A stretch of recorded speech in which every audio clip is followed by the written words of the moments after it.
warahmatullahi wabarakatuh. Perkenalkan, nama saya Hila Zalwana, NIM 12250125451 dari Prodi Teknik Informatika kelas D angkatan 2022.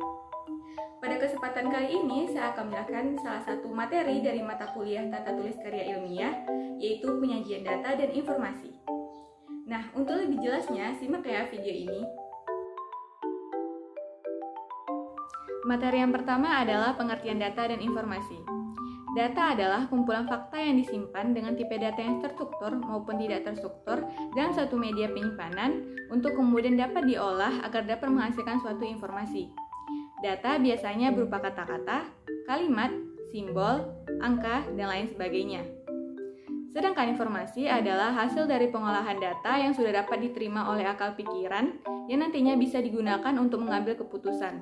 Informasi sendiri dapat berupa hasil gabungan, hasil analisa, hasil penyimpulan, dan juga hasil pengolahan sistem informasi komputerisasi.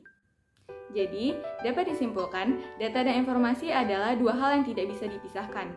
Data adalah catatan suatu fakta mengenai suatu hal, namun berbagai catatan fakta dari data tersebut belum dapat langsung dikonsumsi. Oleh karena itu, data dikelola dan diproses dengan cara tertentu agar menjadi sebuah informasi yang lebih berguna bagi penerimanya. Selanjutnya, sebab materi yang kedua adalah jenis-jenis data. Jenis-jenis data terbagi lagi menjadi 3 bagian, yaitu jenis data berdasarkan sifatnya, berdasarkan skala pengukurannya, dan berdasarkan sumbernya. Yang pertama adalah jenis-jenis data berdasarkan sifatnya. Jenis data berdasarkan sifatnya terbagi menjadi 2. Yang pertama adalah data kuantitatif. Data kuantitatif adalah jenis data penelitian yang memiliki bentuk angka atau bilangan. Jenis data kuantitatif ini dapat diolah dan juga dianalisis dengan perhitungan statistika atau matematika sehingga mendapatkan tujuan yang ditargetkan. Yang kedua adalah data kualitatif. Data kualitatif adalah data yang menggunakan kata-kata serta kalimat. Untuk mendapatkan data ini dapat dilakukan dengan cara mengumpulkan hasil wawancara, analisis dokumen, diskusi, hingga transkrip observasi. Data ini juga dapat dilampirkan berupa foto maupun sebuah rekaman video. Jenis data yang kedua adalah jenis data berdasarkan skala pengukurannya. Jenis data berdasarkan skala pengukurannya terbagi menjadi 4. Yang pertama adalah data nominal. Data nominal adalah salah satu jenis data statistik kualitatif yang membantu memberi label pada variabel tanpa memberikan nilai numerik. Dalam metodenya, data dikelompokkan ke dalam kategori, kemudian frekuensi atau persentase data dihitung. Contoh dari data nominal adalah kategori jenis kelamin yang terdiri dari wanita dan laki-laki. Yang kedua adalah data ordinal. Data ordinal adalah data yang berbentuk peringkat atau ranking. Pada skala ordinal, kategorisasi angka yang digunakan memiliki nilai sesuai dengan tingkatannya. Contohnya meneliti ranking 1, 2, 3 di sebuah sekolah, dan mengukur tingkat kepuasan dalam sebuah survei. Misalnya angka 5 menunjukkan rasa sangat puas, angka 4 menunjukkan rasa puas, angka 3 menunjukkan rasa cukup puas, dan seterusnya. Data yang ketiga adalah data interval. Data interval dapat diperoleh dengan pengukuran. Penggunaan angka pada skala interval menunjukkan tingkat dan angka yang berurutan memiliki jarak yang sama. Data interval memiliki ciri dasar yaitu memiliki titik nol yang digunakan sebagai perbandingan. Data ini selalu muncul dalam bentuk angka atau nilai numerik dengan jarak antara dua titik distandarisasi dan sama. Contohnya adalah fitur yang berisi suhu sebuah ruangan. Yang keempat adalah data rasio. Data rasio adalah jenis data numerik yang bersifat kuantitatif dan data paling teliti. Data rasio dapat digunakan untuk menunjukkan jarak yang sama antara nilai-nilai yang berdekatan. Karakteristik ini membuat data rasio mirip dengan data interval, tetapi berbeda karena faktor nilai mutlaknya. Titik nol pada data rasio memiliki kehadiran yang berarti. Adanya nol berarti tidak boleh ada variabel negatif dalam data rasio. Contoh dari data rasio adalah mengukur skala, jarak, tinggi, dan lain-lain. Jenis data selanjutnya adalah jenis data berdasarkan sumbernya. Jenis data berdasarkan sumbernya terbagi lagi menjadi 2. Yang pertama data primer. Data primer adalah data yang didapatkan oleh seorang peneliti dari sumber datanya secara langsung atau disebut juga dengan data asli. Peneliti juga dapat melakukan pembaruan atau update guna memperoleh data yang paling terbaru.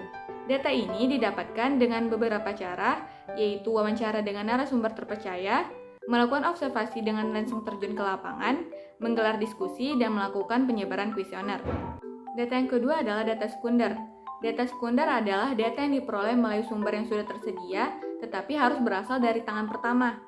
Data ini didapatkan dengan beberapa cara, yaitu memperolehnya dari sebuah lembaga, buku atau jurnal, media, dan laporan yang memiliki kaitan erat dengan penelitian yang sedang dilakukan. Subbab materi yang ketiga adalah cara penyajian data dan informasi. Cara penyajian data dan informasi terbagi lagi menjadi 6 bagian. Yang pertama, narasi. Narasi adalah penyajian data dalam bentuk kalimat. Misalnya, penyebaran suatu penyakit di daerah pantai lebih tinggi bila dibandingkan dengan penduduk pedesaan. Data yang disajikan merupakan gambaran umum tentang hasil pengamatan dan berperan sebagai laporan hasil penelitian kualitatif. Penyajian dalam bentuk teks ini banyak digunakan dalam bidang sosial, ekonomi, psikologi, dan lain-lain. Yang kedua adalah tabel. Tabel adalah kumpulan data yang disusun berdasarkan baris dan kolom secara rapi. Penyajian ini cocok digunakan pada data yang memiliki nilai yang jumlahnya banyak, atau data yang terlalu detail dan rumit kalau hanya disampaikan dalam bentuk teks saja.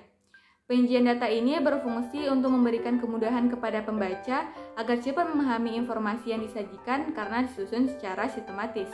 Yang ketiga adalah diagram batang. Penyajian data dalam bentuk diagram batang adalah penyajian data yang digambarkan dalam bentuk batang yang memanjang. Fungsinya adalah untuk menggambarkan perkembangan ataupun perbandingan suatu nilai dari objek penelitian dalam jangka waktu tertentu dan bisa membandingkan lebih dari satu kategori data sekaligus. Yang keempat adalah diagram lingkaran. Diagram lingkaran adalah penyajian data dalam bentuk sektor lingkaran. Penyajian data ini sangat tepat untuk menunjukkan sebuah data perbandingan dalam bentuk lingkaran.